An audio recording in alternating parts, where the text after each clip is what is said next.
बॉलीवुड की मूवीज जो है ना हमेशा एंटरटेनमेंट के लिए नहीं होती। कई बार जो ना ये बहुत सारे इंपॉर्टेंट लाइफ लेसन भी सिखा देती है। आज कुछ ऐसी मूवीज के बारे में बात करूंगा जिनसे जो ना हम लाइफ को लेकर बहुत कुछ सीख सकते हैं। अब इनमें सबसे पहले आती है लक्ष्य। अब लक्ष्य मूवी में जो ऋतिक रोशन का कैरेक्टर होता है ना, उसको पता नहीं होता कि उसे लाइफ में करना क्या है। उसका कॉलेज खत्म होने के लिए आया है, लेकिन उसका डिसाइड ही नहीं हो पाता कि उसे किस फील्ड में आगे बढ़ना है। अपने दोस्त की देखा देखी जो है वो आर्मी का फॉर्म भर देता है और सिलेक्ट भी हो जाता है, लेकिन वहां की ट्रेनिंग और वहां के टफ रूटीन से परेशान होकर के जो ना वो वहां से भाग के आ जाता है। अब ये बात जब उसकी गर्लफ्रेंड प्रीति जिंटा को पता चलती है ना, तो उसे बहुत ज्यादा बुरा लगता है और वो इस बात से गुस्सा होकर के ना उसे डिच कर देती है कि वो एक ऐसे इंसान के साथ नहीं रह सकती जिसका कोई गोल या एम्बिशन ही ना हो, या जो किसी एक बात पे टिक ही ना पाए। और ये ब्रेकअप जो ना ऋतिक रोशन को इतना हर्ट करता है ना कि उसे फाइनली समझ में आता है कि लाइफ में जो ना प्यार और रिस्पेक्ट पाने के लिए जो है ना उसे कुछ मीनिंगफुल करना होगा, उसे उसके लायक बनना होगा। और इसलिए वो वापस जाकर के जो ना अपनी आर्मी की ट्रेनिंग को बहुत अच्छे से कंप्लीट करता है और एक कामयाब ऑफिसर बन के दिखाता है। इस लिस्ट में दूसरी मूवी है तमाशा।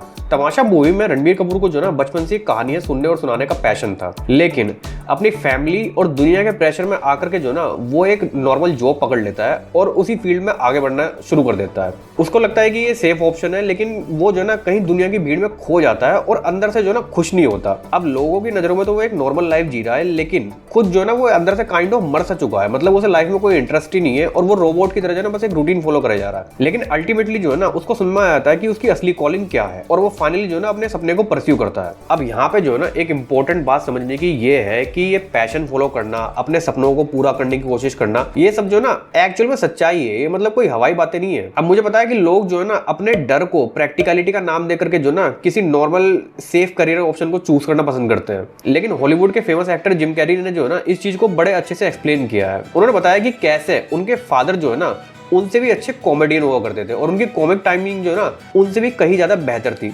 लेकिन वो कभी जो ना एक कामयाब कॉमेडियन नहीं बन पाए क्योंकि उन्हें लगा कि कॉमेडी में जो ना उनका एक सेफ कैरियर नहीं है। तो इसलिए उन्होंने अकाउंटेंट की एक सेफ जॉब को चुना ताकि वो अपनी फैमिली को ठीक तरह से पाल पोस सके। लेकिन अल्टीमेटली क्या हुआ कि 55 साल की उम्र में जो ना एक रिसेशन की वजह से उनको उनकी जॉब से निकाल दिया गया और उसमें जो ना उनकी फैमिली को फर्दर स्ट्रगल करना पड़ा। तो जिम कैरी ने जो ना यहाँ पे एक बहुत इंपॉर्टेंट चीज को पॉइंट आउट किया कि तुम जो है ना उस चीज में फेल हो सकते हो जो तुम अंदर से नहीं करना चाहते, यानी कि तुम लाइफ के सेफ ऑप्शंस में भी फेल हो सकते हो। तो ऐसे में क्यों ना उन चीजों को ट्राई किया जाए जो एक्चुअल में तुम्हारा पैशन है। फेल हो लेकिन अपने मन की चीज में हो, एटलीस्ट जो ना अंदर से कोई रिग्रेट ना रहे कि मैं ये कर सकता था या वो कर सकता था। अब हमारी इस लिस्ट में अगली मूवी है तारे जमीन पर। अब तारे जमीन पर जो ना इसलिए स्पेशल है क्योंकि ये जो ना इंडिया के हर मिडिल क्लास माँ बाप की मेंटालिटी को दर्शाता है, जो अपने बच्चे को जो ना मार्क्स के लिए फोर्स करते हैं। अब मूवी में ईशान को डिसलेक्सिया की बीमारी होती है, जिसकी वजह से जो ना वो पढ़ लिख नहीं पाता, वो अक्षरों के बीच में जो ना अंतर नहीं कर पाता। लेकिन उसके माँ बाप जो है ना बजाय बच्चे की प्रॉब्लम को समझने के उसे मार्क्स लाने के लिए फोर्स करते हैं, उसे जो ना पढ़ाई में ध्यान देने के लिए जबरदस्ती उसे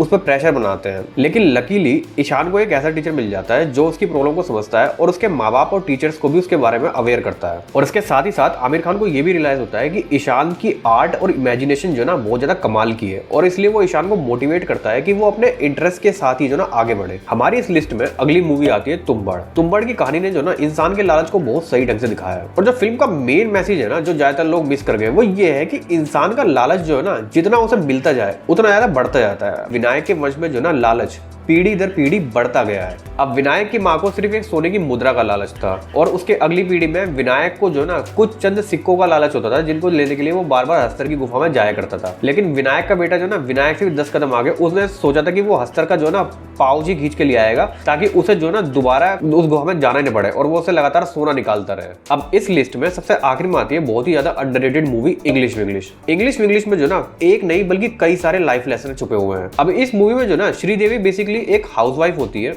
जो अपनी फैमिली की केयर के लिए, अपनी फैमिली की खुशियों के लिए जो ना एक तरह से अपने आप को जो ना सेक्रीफाइस कर रही होती है और इस वजह से जो ना उसकी फैमिली में ना ही उसका हस्बैंड और ना ही उसके बच्चे उसकी रिस्पेक्ट करते हैं। तो सबसे पहला लेसन तो यही है कि तुम जो है ना अपने लव्ड वंस के लिए इतना ज्यादा मतलब डेडिकेट मत हो जाओ कि तुम खुद को भूल ही जाओ, क्योंकि तुम खुद को जैसा ट्रीट करते हो ना दुनिया में तुम्हें वैसा ही ट्रीट करने लगती है। दूसरा इंपॉर्टेंट लाइफ लेसन ये है कि इंडिया में जो ना लोगों ने इंग्लिश को बहुत ज्यादा एक स्टेटस सिंबल की तरह बना दिया है। मतलब हम लोगों के जीन्स में ये कि गोरे लोगों का जो ना हर चीज हमसे बेटर होती है, उनकी लैंग्वेज हमसे बेटर है, उनका कल्चर हमसे बेटर है। तो बेसिकली इस फिल्म में यही दिखाया गया है कि इंग्लिश जो है ना एक टैबू बन चुका है, कि मतलब जो इंसान इंग्लिश बोलता है ना वो कल्चर्ड है, वो पढ़ा लिखा है, और जो नहीं बोल पाता, जो नहीं समझ पाता, वो गवार है। तो भाई ये बात समझने की है, सिर्फ एक पर्टिकुलर भाषा के आने से जो है ना कोई इंसान कल्चर्ड या पढ़ा लिखा नहीं हो जाता। और फॉरेनर जो है ना हमसे किसी भी चीज में बेटर नहीं है, ऐसा कुछ नहीं है कि वो लोग कर सकते हैं और हम नहीं कर सकते। एक और इंपॉर्टेंट लाइफ लेसन जो यहाँ पे है वो ये है कि श्रीदेवी जो ना फाइनली अपने कंफर्ट जोन से बाहर निकल कर जो ना इंग्लिश की क्लासेस ज्वाइन करती है ताकि वो इंग्लिश सीख सके। मतलब एक पर्टिकुलर एज के बाद जो ना हम लोग ये सोचते हैं कि अब तो